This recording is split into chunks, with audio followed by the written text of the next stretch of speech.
Hello students, how are you all? I just hope that you all are good and safe at your places. Now students, we'll continue with the same chapter, chapter 3, elements, compounds and mixtures. So let's get started. Compounds, let us study about compounds. A compound is a pure substance made up of two or more different elements combined chemically in a fixed proportion. Now compound is a pure substance. What does it mean? It means that the compound, it is made up of only one kind of atoms or one kind of particles. Now just like compounds, elements, they are also a pure substance. How? I'll explain you with an example. This is an element gold and this is a water molecule which is a compound. Now this element gold, if we zoom in and if we look closer, then this gold is made up of gold atoms. You can see here, if we look closer, we zoom in, then it is made up of all the gold metals, Au, Au, Au.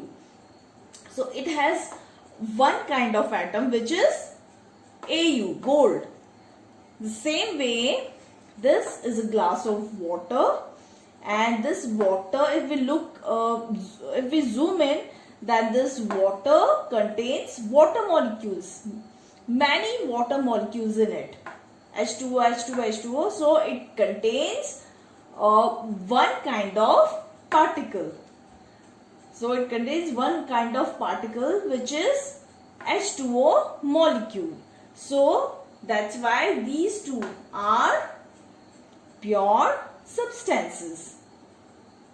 Now, compound, I'll give you some examples of a compound. Here, water is a compound. As two hydrogen atoms, it combines with one atom of oxygen. Carbon dioxide, CO2, is also a compound. Here you can see one atom of carbon, it combines with two atoms of oxygen. Nitrogen dioxide, NO2, is also a compound, as one atom of nitrogen combines with two atoms of oxygen. So here you can see that two different elements, hydrogen and oxygen. Here carbon and oxygen, and here nitrogen and oxygen, they combine chemically in a fixed proportion to form a compound. Water, carbon dioxide and nitrogen dioxide. Now comes characteristics of compounds. First, that compounds are pure substances. Just now I told you, because it is made up of only one kind of particle. Now then comes components in a compound are present in a definite proportion by mass. That means that two atoms of hydrogen, it will combine with only one atom of oxygen. It will not combine with two atoms of oxygen to make H2O. It will combine only with one atom of oxygen to form a molecule of H2O, water. Okay, so it has got a definite proportion. Then comes compound is always a pure homogeneous substance. That means the composition and properties of compound, it will remain same throughout. Now the next one is compounds have a definite set of properties. Now what does that mean? That means that the properties of a compound. Here I take an example of water, H2O. So the properties of H2O, which is a compound, will be different from the properties of its components or elements, hydrogen and oxygen. Now the next one is components in a compound can be separated by chemical means only. Now whenever a compound is formed, the elements, they are combined chemically, they are bonded chemically. So in order to break the compounds or to break the compound or to separate the components, their chemical bonds need to be broken. So the components in a compound, it can be separated by only chemical means. Then comes compounds had a characteristic melting and boiling point. Now this melting and boiling point, it is actually a physical characteristic, and due to it happens due to intermolecular interaction. Then comes when a compound is formed, energy is released or absorbed in the process. Now comes the difference between elements and compounds. So the difference between elements and compounds are, first one, that elements, they are made up of one kind of atoms, whereas compounds, they are made up of two or more kind of atoms or elements. Now here you can see elements: hydrogen, oxygen and carbon. These are elements, whereas H2O, water, hydrogen chloride, HCl and NaCl, sodium chloride, these are compounds. Then comes elements cannot be broken down into two or more simpler substances by any physical or chemical method, whereas compounds, they can be broken down into two or more simpler methods by chemical means. Just now I told you. Now the last comparison is that elements, they have their own set of properties. For example, hydrogen, it is combustible in nature. That means it burns in air, but it does not support combustion. That means when it burns in air, then it forms water. With oxygen, it forms water. Then comes oxygen. Oxygen is, unlike hydrogen, oxygen is non-combustible in nature. It doesn't burn, but it supports combustion. That means it support combustion means that it helps in burning. So these are the properties of elements. Then comes compounds. Compounds, the properties of compounds, they differ from those of their elements.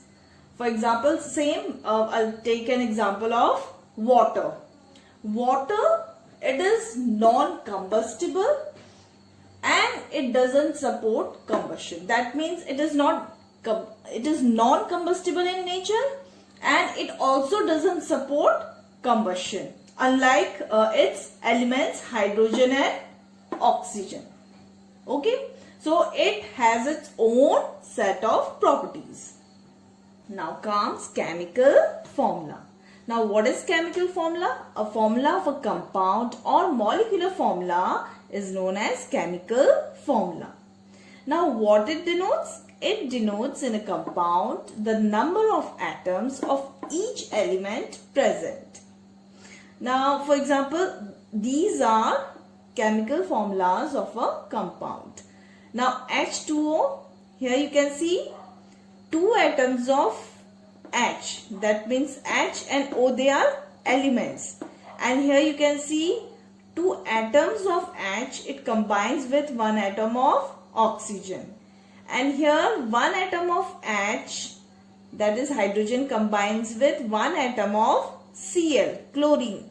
Here one atom of Na, Na is sodium, combines with one atom of Cl, Cl is chlorine. The same way, one atom of calcium combines with one atom of oxygen. And here one atom of one atom of carbon, C, combines with two atoms of oxygen. Now here you can see the difference, that these elements or atoms, they are combining with one atom of Cl or one atom of H or one atom of O, but here hydrogen is combining with oxygen, and here two atoms of hydrogen is combining with O, while here you can see one atom of hydrogen, it is combining with Cl. Why such difference? So here the combining capacity of chlorine is 1, whereas here the combining capacity of oxygen with hydrogen is 2. So this is known as combining capacity or valency. So valency is the combining capacity of an element with the hydrogen. Okay.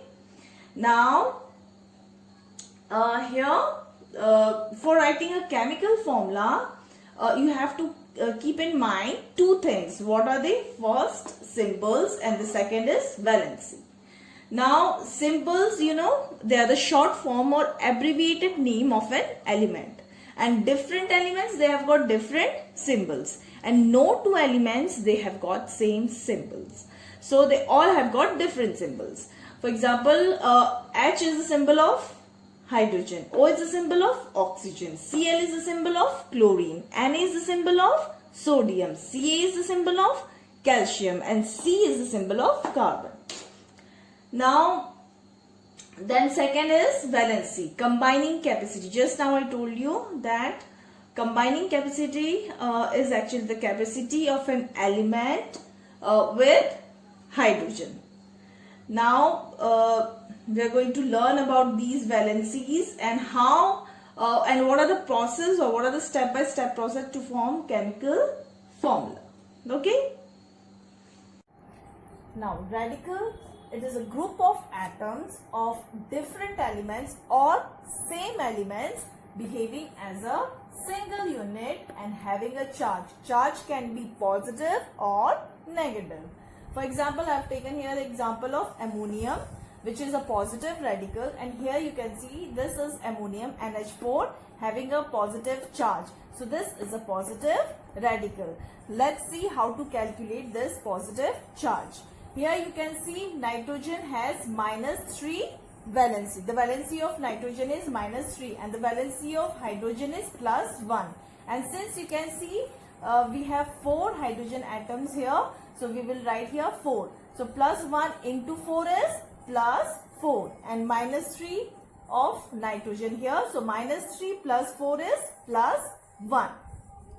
So here we have +1 charge, a positive charge. So this is a positive radical. Most of the radicals, they are negative. They are negative radicals having a negative charge. Now let us see the chemical formulas containing radicals. There are some steps to write a chemical formula. What are they? First of all, we will write symbols of the elements. Here we are taking sodium and chlorine.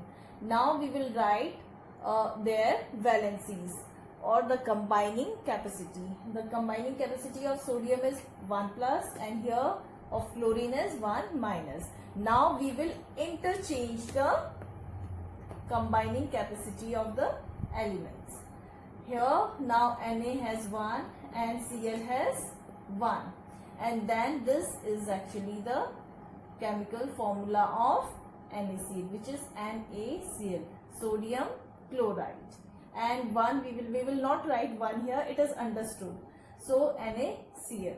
Now we'll take an example of here zinc chloride, which is Zn is zinc and Cl is chlorine.